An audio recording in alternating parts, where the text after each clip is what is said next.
Hi friends, जय Jagannath, good morning. ये देखो सकाल सकाल केते बढ़िया वर्षा होची। मनसून आसी जाइए। मनसून आगमन माने मो बगीचा बहुत बढ़िया देखा मु सकाल सकाल छात पड़े आसी। आज देखो मु जो शाग लगे आर सप्ताह लास्ट 6-7 दिन तले लगे तो केते बढ़िया भाव आज शागटा देखु। खड़ा शाग बहुत सुंदर देखा। वर्षा पानी पाई आहरी बढ़िया हम। चलतु मुझे आप देखे देखो जोर वर्षा हो।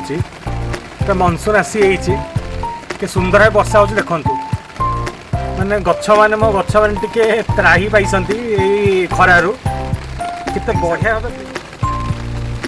ये सांग देखु शाग लगेबार शाग तली लगेबार मात्र 5-6 दिन होती तो सुंदर आउटपुट मिलती। मतलब देखो सुंदर भाव जो वायलेट आउ ग्रीन कलर शाग खड़ा शाग होती बहुत बढ़िया भाव ग्रो होती। खाली मु खाली ऑर्गेनिक वे पूरा ऑर्गेनिक वे ग्रो कर देखु शाग खाली माटी रे खत आउ वर्मी कंपोस्ट देकी मु लगे टिके फंजीसाइड लगे ताकि फंगस न धरू। तो बहुत बढ़िया भाव देखो ऑर्गेनिक भाव में शाग ग्रो कर छनछन होती। देखो आप निश्चय कमेंट बढ़िया शाग लगे ग्रो बैग निश्चय भल सुंदर भाव देखो।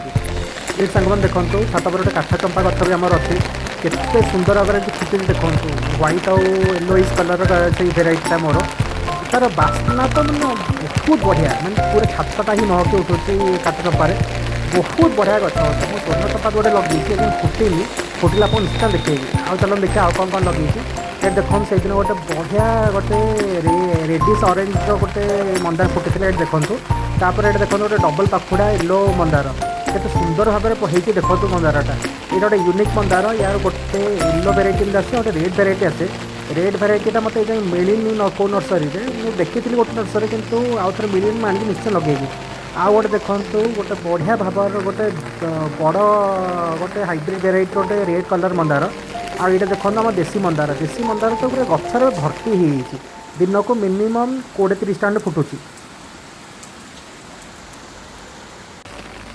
ये सांग मैंने देखो मैं टमाटो अच्छे लगे जो टमाटो पर पाची आसिला। ये देखो कुनि कुनि टमाटो हो पूरा पाची गला। आ 2-3 दिन भर हार्वेस्ट कराव। देखो ये देखो गोटे बस्तार मटी बड़ी तो से दुटा काकुड़ी मंजी पकई दी। तो देखो के बढ़िया भाव में काकुड़ी गछटा हो माड़ी भी मीन्स बढ़िया भाव माड़ुची। एवं आउ टे सपोर्ट देदेले से बढ़िया भाव माड़िकी बहुत बढ़िया काकुड़ी फल। ये सांग मैंने छात उपर आसिकी टे ब्रेकफास्ट करदेली। आज ब्रेकफास्ट पूरी आलुदम होता जोटा कि मोर पूरा ऑल टाइम फेवराइट। तो पूरी आलुदम टी खाई मुझे माछ किना माछ मार्केट पलैली रेनकोट पिंधिकी। तो देखो माछ मार्केट में कौन गले आप आगू देखा ये देखो मार्केट में पहुँची गली। तो चमन जेहेतु आसी तार गोटे इच्छा थी कि सी गोटे मुड़ी घंटा भाया कर जोटा कि पातुआ मछार से कर पातुआ माछ आगर मुझे देखी नी मुझे पचार पातुआ माछ आनिली। तो देखो माछ रोही माछ आनिली आउ पातुआ माछ आनिली। ये देखो से पातुआ माछटा के देखा जाए बहुत टेस्टी माछ गोटे कंटा। ये देखो से मौसी मुझे पातुआ माछ कि आनिली। तो 1/2 किलो पातुआ माछ आनिली से जोटा मुड़ी घंट कर आम पुओ समस्त रोही माछ आनिली।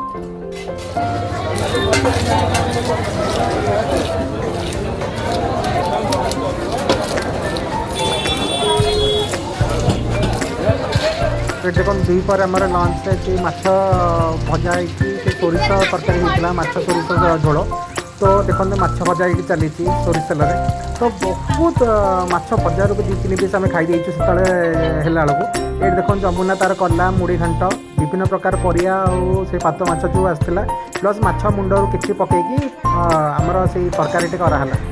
ये देखो दुपर लंच ए रेडी से भात आमर भात ये से जो जमुना कर जो घाट मुड़ी घाट ये पातुआ माछर भजा आमर सबुठ फेवराइट हूँ सोरिष आलू माछ तरकारी। ये देखो बढ़िया देखा माछ तरकारीटा। तो खाई गोटे दिलखुश हो गला ये वर्षा पागे।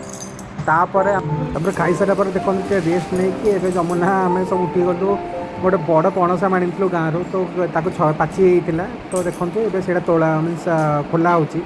तो जमुना से दायित्वटा नहीं माने याको कहते खजा पणस एई पणस जदि आपण खाइदिबे ताले कमेंट रे कहिबे हम कका को केमती लागुची खजा पणस ना यदि खाइ नथिबे ताले दुकान को जातो संगे संगे किनि के आनिबे खाइ की टेस्ट करि कहिबे केमती लागुची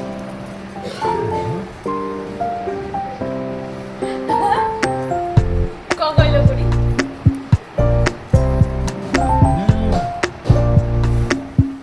तो ये देखो सांग मैंने कोलावर केते बड़ बड़ आ केते बढ़िया देखा जाउची और पणसटा कहे बोले बहुत टेस्टी थिला बहुत मीठा पणसटा ये देखो वर्षा लगी रही पूरा फेर 3 स्टार्ट है संध्या पर्यटन वर्षा कंटिन्यूसली चलला तो ये वर्षा रे किसी गरम गरम खाया इच्छा है जमुना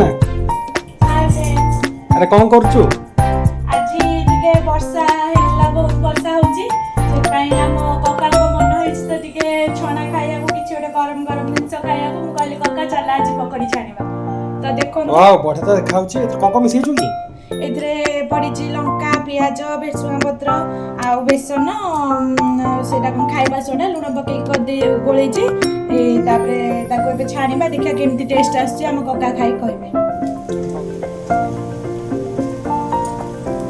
ए देखो केते बढ़िया भाबरे जे छाणुची